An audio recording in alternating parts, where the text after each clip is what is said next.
Je vais vous présenter alors rapidement les résultats du sondage que nous avons réalisé. Je vais passer sur les aspects techniques, mais sur un échantillon donc de 824 francophones de Belgique, donc un échantillon strictement représentatif de la population âgée de 18 à 75 ans, donc représentatif sur les différentes provinces. Quand c'est sur Bruxelles, sur les différentes communes, catégories d'âge, genre, etc. Donc voilà, vous avez 824 personnes. C'est un échantillon qui est déjà un échantillon consistant. Marge d'erreur de plus ou moins 3%. Je le répète parce que les sondages ont quand même ont été un petit peu attaqués ces temps-ci, notamment pour les élections américaines, les françaises, le Brexit, tout ça. Mais enfin, bon, il y a des marges d'erreur. Je ne vais pas rentrer là-dedans. Ce sont des slides qui sont consignés dans un rapport dont je vous présente des extraits, donc parfois c'est un petit peu petit. Alors je vais parfois relire les questions pour que vous puissiez bien voir de quoi il s'agit. Alors la première question qu'on a posée, c'est la question de la rémunération, la perception que le public a de la rémunération des producteurs. Et ils avaient des possibilités de dire, voilà, ben, ils sont très bien rémunérés, ils sont assez bien, plutôt peu mal rémunérés ou très mal rémunérés. 74% de la population francophone estime que les producteurs, agriculteurs, éleveurs, sont insuffisamment rémunérés. On va voir que les estimations qu'ils font même de la rémunération des producteurs sont encore en-delà de la réalité. Donc c'est encore pire que ce qu'ils pensent réellement s'ils ont un avis. Est-ce que cette rémunération des producteurs, c'est quelque chose qui interpelle le citoyen? On lui demande, voilà, concrètement, est-ce que pour vous, en admettant qu'il soit mal rémunéré, est-ce que c'est important, c'est interpellant pour vous? Et nous additionnons, alors je vais regarder parce que je ne vois pas très très bien là-bas. Voilà, donc si on additionne, merci, je préfère, voilà, comme ça me permet, merci beaucoup, de me rapprocher de l'écran parce que je suis entre deux lunettes. Voilà.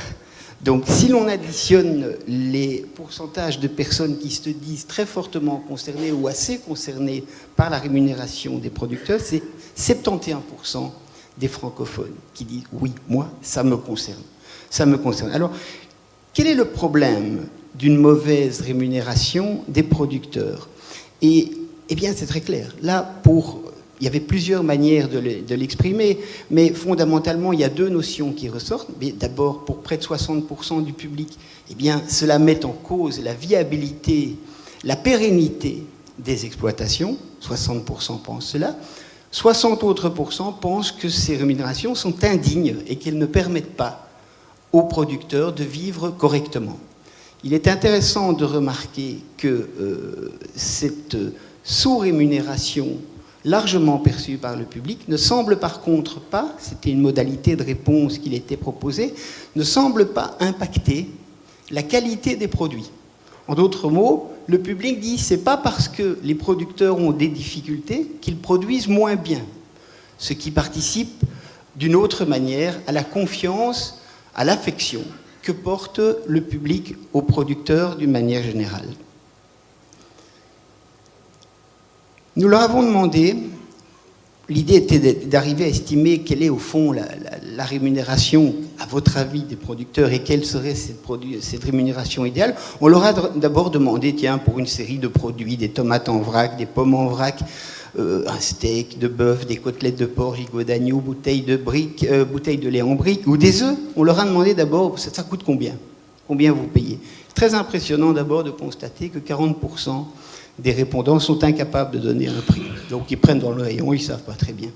Sinon, nous avons en général une surestimation du prix des produits végétaux. Donc par exemple, on va estimer en moyenne le kilo de tomates à 2,54 €, alors que si on se base par exemple sur la source combien ça coûte point net, eh bien nous avons 2,10 € en moyenne le kilo de tomates. Donc les produits végétaux sont en général surestimés, la viande est en général sous-estimée. Alors bon, déjà, le consommateur ne sait pas très bien combien il paye. Alors on lui demande, dans ce prix que vous ne connaissez déjà pas très bien, quelle est à peu près, selon vous, la part du producteur?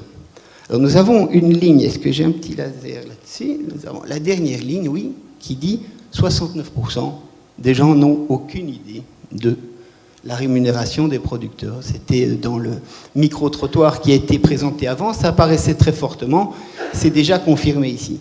Deuxième élément, lorsque on fournit une réponse, on observe une très grande disparité des réponses. Les réponses ne se concentrent pas autour de 1 ou 2 chiffres qui seraient proches de la réalité. Non, on a une énorme dispersion de ces 30% de gens qui répondent, mais si l'on fait une moyenne arithmétique de cette rémunération, ce serait 13%. Voilà.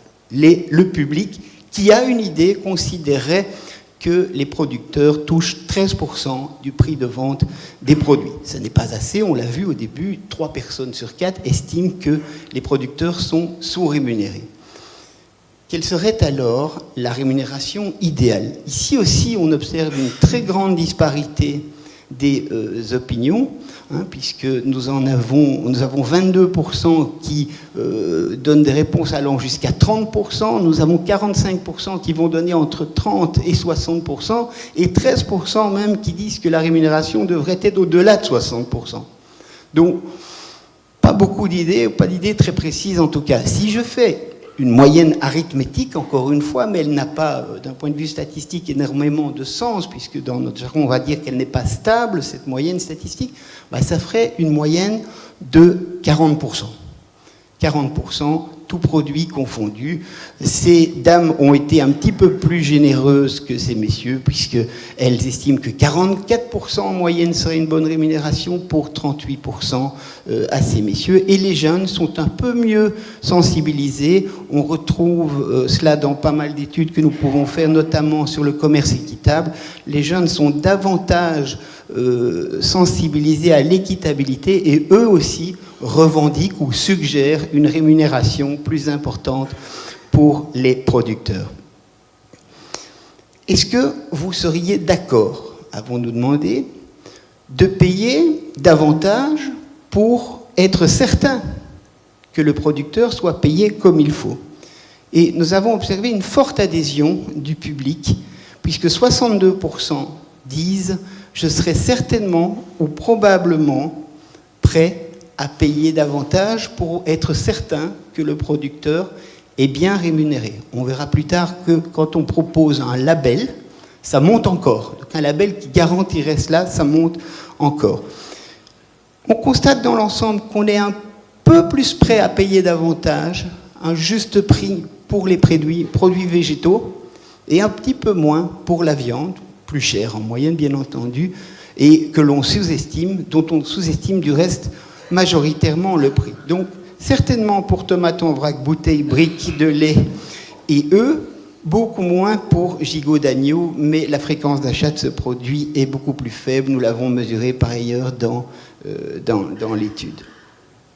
Qu'est-ce que vous seriez prêt alors à payer plus pour être certain que les produits que vous achetez garantissent une bonne rémunération, une juste rémunération des producteurs?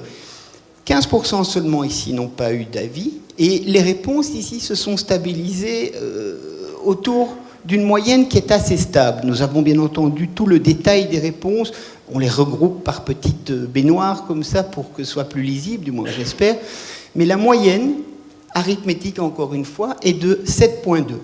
7%. Donc le consommateur, pour être certain de trouver un produit qui garantit la rémunération juste du producteur, payerait 7% de plus que le prix qu'il pense payer ou qu'il a l'habitude de payer en l'occurrence. Et on constate que lorsque les gens se disent très préoccupés, et ça correspond à peu près à 25% de la population, eh bien ceux-là sont encore prêts à payer davantage que les 7%. J'ai fait quelque chose, je ne peux pas trop secouer cette histoire-là. Non, voilà, ça revient. Voilà, donc eux, c'est près de 9% qu'ils seraient prêts à payer. Quelle serait alors la meilleure manière de mettre en avant des produits garantissant un prix juste? Nous avons proposé 3 possibilités. Un label prix juste, des enseignes de distribution qui s'engageraient, qui signeraient une charte, garantissant qu'ils favorisent les démarches durables, et créer une nouvelle marque. Alors ici, les 3 possibilités font des bons scores, donc les 3 semblent des bonnes idées, puisque 90% à peu près des répondants estiment que cela pourrait les aider à visualiser, à se rendre compte et donc à aller vers ces produits au juste prix. Mais quand on fait, c'est un petit peu technique, je passe assez rapidement, quand on demandait le premier choix, le deuxième choix, le troisième choix, eh bien c'est clairement un label prix juste. Donc un label prix juste officiel sur les produits des différentes marques qui les inciterait le plus à se tourner vers ce type de produit. Donc retenons que pour 91% du public, le label est une bonne idée. Est-ce que ce label serait mobilisateur ?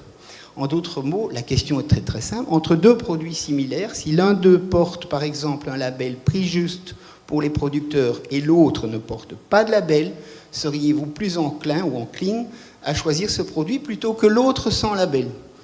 Les résultats ici sont sans équivoque. 28% ont dit certainement, 48% ont dit probablement. Alors comme dans la vie, on ne fait pas toujours ce qu'on dit, hein, on a pu le voir dans quelques élections récentes, hein, on ne fait pas toujours ce qu'on dit, ou quand on dit qu'on va certainement faire quelque chose, ben, on ne le fait pas toujours. Ben, on a appliqué, c'est la dernière colonne, la colonne bleue, les règles de pondération habituelles. En l'occurrence, aux gens qui disent « je vais certainement le faire », eh bien, on divise déjà par 2. On dit que la moitié des gens qui disent « je vais le faire » vont vraiment le faire. Ça fait quand même donc 14%. Et ceux qui ont dit « je vais probablement le faire », on est dans notre pondération encore plus agressif. On dit « il n'y aura qu'un quart de ceux qui disent « je vais le faire probablement » qui vont le faire ». Donc, voyons, un petit peu dur.